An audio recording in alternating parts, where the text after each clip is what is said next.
你又有冇聽過一日最多只可以食一隻蛋，而且蛋黃唔可以食咁多？如果唔係嘅話，膽固醇會超標，血管會塞。但係奇怪嘅係，點解咁多做 gym 嘅人每日都食好多隻蛋呢？更加奇怪嘅係，點解近年嘅研究會開始幫雞蛋平反呢？你又知唔知，其實人體大部分嘅膽固醇其實根本唔係食返嚟嘅。如果你係新朋友，我叫做 Hebe， 係一個讀緊營養學嘅大學生。呢個 channel 會透過客觀嘅科學論證，令到大家嘅身心更健康。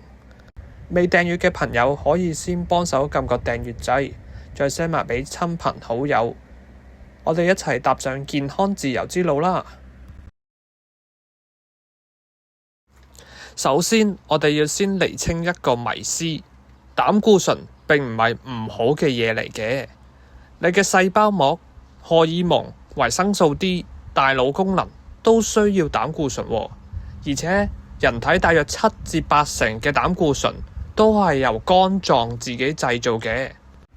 其實人體有一套調節機制，當你食更加多嘅膽固醇時候，我哋嘅肝有時反而會製造更加少嘅膽固醇，亦即係話你血液入邊嘅膽固醇並唔等於你食入去嘅膽固醇。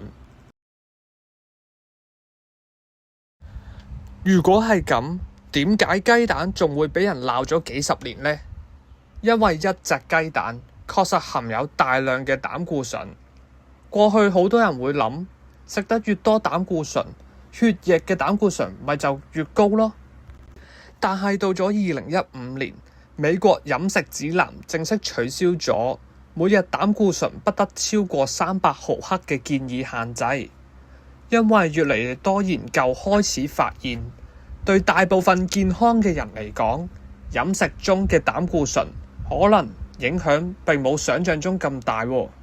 同埋雞蛋嘅本身其實係營養密度非常之高嘅食物，尤其係好多人都唔知道，真正有營養嘅部分往往就喺蛋黃入面。好多人認為蛋黃淨係得脂肪同埋膽固醇，事實上大部分嘅維生素同埋營養都喺蛋黃入面，亦即係話你越驚嘅嘢，可能就係越有營養嘅嘢。如果雞蛋唔係問題嘅根源，咁真正令到膽固醇失控嘅嘢又係咩呢？答案可能係代謝問題。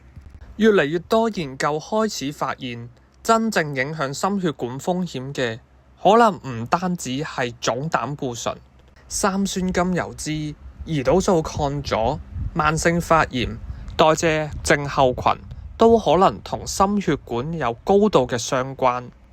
好多人選擇唔食蛋黃，但係每日都喺度食或者飲更加危險嘅嘢。真正令到代謝開始失控嘅，有時候並唔係早餐嗰隻蛋，而係長期過量嘅糖、精緻碳水、超加工食品同埋缺乏運動。好多人淨係知道 LDL 係壞膽固醇，相反 HDL 就係好膽固醇。但係事實又有冇咁簡單呢？而家有啲研究認為，比起單純 LDL 嘅數值， LDL 嘅大細可能更加重要。細小而密集嘅 LDL 更加容易進入我哋嘅血管壁，而且同慢性發炎有關。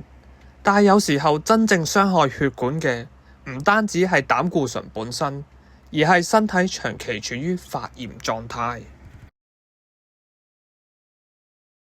所以我哋應唔應該食雞蛋呢？真正更加重要嘅問題，其實係你嘅生活方式係咪喺度傷害緊你嘅代謝健康？因為真正決定你健康，往往並唔係單一食物，而係你今日飲咗幾多糖、瞓咗幾耐、做咗幾多運動、壓力有幾大，同埋食咗幾多真正嘅食物。雞蛋或者從來都唔係我哋嘅敵人，真正需要被重新檢視嘅，可能係我哋對健康嘅理解方式。因為健康從來都唔係驚某一種食物，而係理解自己嘅身體。呢個 channel 主要係想分享一啲日常生活當中都可以加入嘅一啲健康小習慣。睇到呢度嘅你其實已經好叻，願意勇敢咁踏出改變嘅第一步，透過持之以恆嘅毅力，再透過健康福利嘅威力，踏上健康自由之路。思考題：你又有冇用莫須有嘅罪名將雞蛋污名化呢？我哋下集再見。